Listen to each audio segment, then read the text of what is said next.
জুলাই গণ অভ্যুত্থানে সংঘটিত মানবতাবিরোধী অপরাধের একটি অভিযোগে আমৃত্যু কারাদণ্ড থেকে সাজা বাড়িয়ে শেখ হাসিনার মৃত্যুদণ্ড চেয়ে আপিল করেছে প্রসিকিউশন।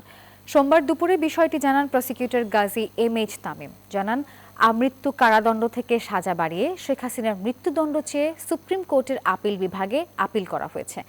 আইন অনুযায়ী ৬০ দিনের মধ্যে আপিল নিষ্পত্তির বিধান রয়েছে। আশা করা হচ্ছে এই সময়ের মধ্যেই আপিল নিষ্পত্তি হবে। অবকাশকালীন ছুটির পর এটি নিষ্পত্তির জন্য চেম্বার আদালতে যাবে প্রসিকিউশন।